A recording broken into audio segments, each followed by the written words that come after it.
Yo, what's going on, Dragon Ballers? Welcome back to another deck profile. This time I have Mike Mumford's deck from the EU European Finals, and he came in top 32 with his Cabba deck. Now, lately we've been seeing a lot of yellow Broly with the U6 engine doing very well, but I really think Cabba is one of the it's one of the most clear ways to play the deck, but I think it's really solid as well because you have that control aspect that I don't really think Broly brings to the table. I think Broly brings a much more aggressive strategy to the table with obviously access to Mirror Creator Absorbed, Further Instruction Champa, things like that. But I personally prefer Cabba because it does give that control aspect. Now, maybe in a Shenron format, the aggro aspect of Broly is better, maybe a little more warranted. But I think in the format we're moving into now, where Shenron is much more nerfed, it's definitely still strong, really playable. But I think where it's a lot more nerfed, I think Cabba is going to be it's going to have a leg up for sure, in my opinion, because that control aspect is going to be much better. So with that being said, guys, we're going to get into Mike's profile. I've got some notes from him. Before we do, if you're new to the channel, make sure to subscribe, hit that notification bell so you can stay up to date with awesome Dragon Ball Super content that I post here. Looking for a Dragon Ball Super community to get plugged in with, make sure to check out the Discord in the description below. Excellent group of people. If you guys like to support the channel, there's two ways you can do that. Number one, check out the Patreon in the description below. Lots of competitive content, helps me out a lot. And secondly, guys, I've got two links in the description. One to Bearded Collectibles for all your sealed product needs. Make sure you pre-order set 8. And TCG Player if you like to buy any singles. Those are in the description below. All that stuff helps out a lot, guys. Really appreciate all of you. Let's get into Mike's deck and all of his notes. So we'll start with the notes. Mike says, so the UK European Finals had 280 plus players. So we had 9 rounds with the top 16 on Sunday. I managed to finish 26 with 6 wins, 2 draws, and 1 loss in Swiss. So pretty solid record overall. I mean, draws, they tend to happen, especially if you go to game 3 in a grindier matchup. Cabba can definitely bring you to that grindier matchup where Broly, if you're trying to grind back and forth with someone, with a different player, not playing necessarily a Shenron deck or playing what you might consider more of a fair deck, that might, you might go into time. But this deck I think is still very strong, so the 6 wins is very warranted. Round 1 I drew, so I was like, oh no, here we go, gonna have a bad day. Game 1 I bricked hard, game 2 I won, game 3 time was called before we started. So like I said, grinding back and forth, went pretty deep into game 3. Round 2 Raditz I won 2-0, nothing much to say about this. The other guy was really cool, that's awesome to hear. Yeah, Raditz just not being able to keep up hand size, it can't really stave off that aggro very well, makes a lot of sense to me. Round 3 was Broly Height of Mastery, I won 2-0. I got really excited seeing what he was playing as I loved this deck. So I knew I had to be as aggressive as I could. Yeah, I definitely agree. You definitely want to put the gas on them so they cannot get to their Height of Mastery turn unimpeded. Like if they can awaken on turn 4 or, be able to restand Height of Mastery or drop the Victory Strike, that can be pretty problematic for you. Round 4, Janemba. I drew. Game 1, I milled out. Game 2, I sided in the hit package to unawaken him. When I went for game to get rid of the silly negate, he gets... Yeah, that's really awesome. The hit package on the side, we'll definitely talk about it. I'm really excited about that. That's really awesome. Round 5, Janemba again, 2-0. Hit, put in the work for game 2. Round 6, Purunga Veggies, 2-1. I lost game 1, not much to say. I sided in hit game 2 and then just won game 2 and 3. So yeah, I mean, unawakening Shenron leaders, pretty much insane. Like they really don't have effects if they're not on their awakened side, so that's pretty awesome. Round 7 against Toa, 2-1. Nothing much to say here. Round 8, Broly Blue Yellow Apes. I take my first loss here, 2-0. Really hard matchup. Yeah, it really is. Like it's a deck where they combo in Raiders Warcry, they interrupt your attacks because you go very wide. So normally the way to play around Raiders Warcry is to attack with one thing, don't have anything else on your board for them to rest, and then you go in with another thing later on. But the way Veggies inherently work is that you drop multiple guys at once. So Raiders Warcry picks up a lot of value against U6. It is a pretty tough matchup. Round 9, Purunga Ramp 1-2-0. Felt like my opponent just gave up after I took game 1. Man, that's really defeating. It is a long tournament. 9 rounds is a very long tournament. So, guys, if you're listening out there, don't give up after just seeing what your opponent's playing or if they take the first game. Even if it's a bad matchup, you got to stick through it. MVP of the day was Hit. Had an amazing weekend. Shout out to Macaulay and Ron for helping me play test and telling me when I'm being stupid, and massive shout out to my local antics. Wouldn't be where I am without them. So awesome, Mike. Thank you so much for the notes, man. Your matchup spread sounded awesome. This deck is really well positioned, in my opinion. With Shenron, especially ramp versions like Purunga and Shenron Ramp being removed essentially from the format, because you really can't play ramp anymore. You can still play Shenjita, but you really can't play ramp anymore. So with those being removed from the format, it does seem like we're gonna have a lot more back and forth decks, more so than like just drop a boss monster win decks. So that's pretty cool to see. Let's go through Mike's list and talk about it. So we've got 1 Desperate Measures. I like this card a lot in this type of deck. I mean, Topo is a big problem. Red is kind of already a problem enough, so I think that having the answer to Topo in the main deck is very helpful. 3 Kale Timid Sister. This is a really strong card in the deck, to be honest. I mean, once you have Chomp of Vados on board, you can combo a 10k just to get additional pressure. Once you drop that Kale, you get the card back to your hands like you never comboed it. You can also recycle Kefla Peak of Perfection, which is one of the most insane cards in the deck. You combo Kefla on defense, and your opponent just loses energy, and you draw cards. It's really nuts. That's why I love this leader, man. This leader, when you do tap a card by a skill once per turn, you get to draw a card, which I think gives the control aspect of the deck so much more reach. 4 Senzu Bean. I don't know if I've ever actually, I don't think I put my U6 list up on the channel. I know I put it up on the Patreon, but I've never been a fan of Bean in this list because you do have to arrival a lot. You do kind of tax your own hand a bit. So I've never needed or felt like Bean was really needed in the deck because, you know, you have free 10k combos to deal with aggro, and you don't necessarily always need to extend like that. But I mean, it definitely makes sense in a blue-based deck. Sicily Bonds Kale, one of the main reasons to play Cabba over Broly. Broly can't play this card. This card gives a ton of reach to the deck. Now, what's really interesting is only 3 Kale Awakened Sister and 3 Caulifla Awakened Sister. Very surprised by these numbers. Usually in any list I've ever seen and any list I've ever played, these are staple 4-ofs, and it just makes sense. You know, you want to drop as many of them as possible. Obviously, dropping as many Cauliflas and Kales as possible, you know, littler ones, but very interesting choice.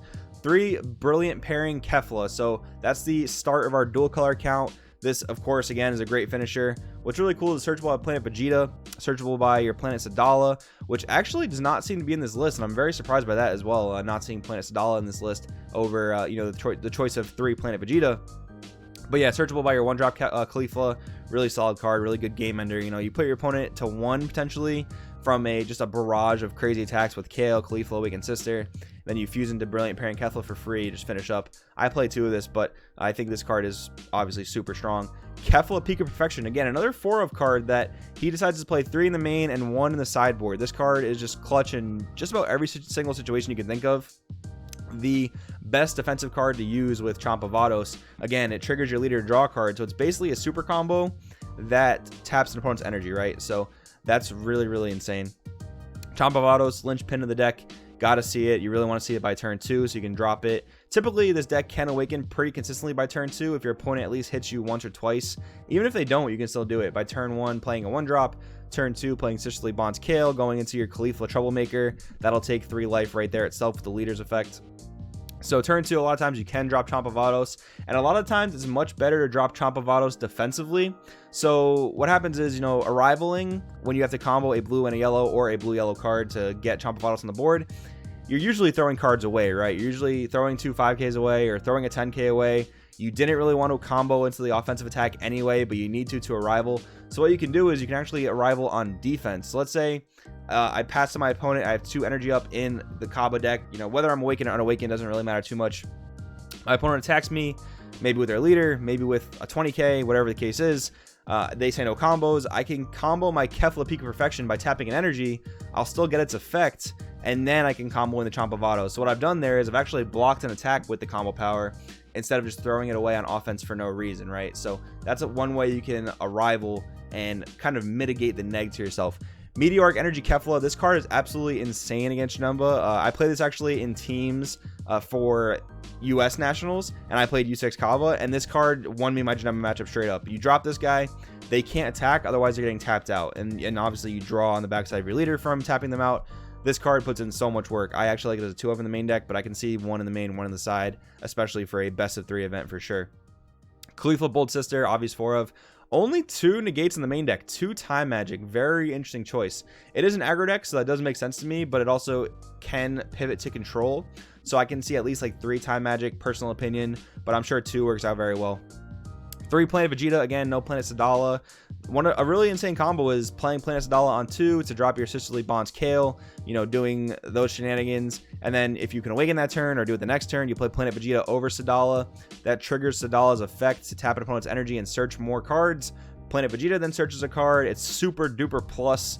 I am curious why Mike didn't go for that play. Maybe he'll drop in the comments below. I'd be really interested to hear that. So then we have 3 Caulifla. Troublemaker, where you take a life, tap an opponent's energy. Then we have 2 Cabba Sand of U6. Now this is a card I've definitely talked about on the Patreon. I personally do not play this card. I think it's good while it searches, you know, top 10, adds any U6 you need. It can search super combos, that's really strong, but I actually play the 1-drop Cabba as a 3 of, the 1-drop yellow that just draws a card, specifically to mitigate the neg from arrival that I talked about before. Like I said before, arrivaling, you're just throwing away combo. So sometimes if you can drop a 1-drop that just draws a card, you're able to combo that 1-drop off the board, mitigating the neg from arrival. I think that's really good. Maybe I'll bring my U6 build to the channel sometime. Let me know in the comments below if you want to see that.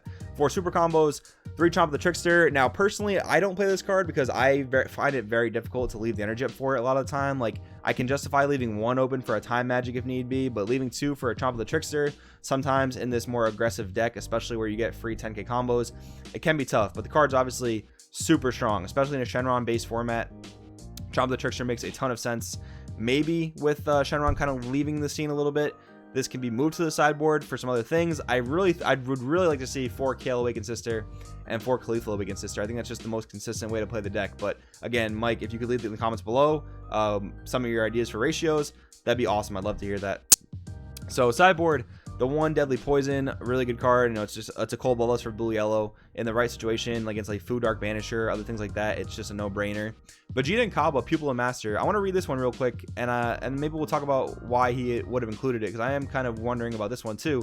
Barrier, 3-drop, Aegis blue yellow. So you pitch a blue yellow or a blue and yellow card, and you untap 2 energy. When this card activates Aegis, you may choose 1 card from your hand and place it in the drop area. If you do, choose up to 1 blue or yellow U6 in your drop area with energy cost 2 or less and no keyword skills, and play that card. Very curious why you play this one. This might help in a specific matchup. I'm not 100% sure. So again, Mike, if you could drop some light on it, that'd be cool. But I imagine there's some matchup where it's probably really good in. Kefla, Peak of Perfection, another, you know, the 4th one in the side deck. The Meteoric Energy Kefla, I imagine this came in against Janemba every single time. Flying Nimbus, 2 of, more negates, especially against aggro, mirror match. Sometimes blue yellow apes can be very aggressive, red yellow apes. The 3rd Cabba Sand of U6. I do wonder where this came in as well. This is a kind of a weird one to put into the sideboard because it doesn't really solve a matchup per se. But maybe it comes in with the Vegeta Master's Temperament, which is a dual attack auto when you play this card. If your leaded card is yellow and your opponent has 4 more energy and a Cabba is in play in your battle area, you can choose up 2 of your opponent's energy, switch them to rest mode, and they cannot be untapped until the they can't be untapped in the next charge phase, essentially.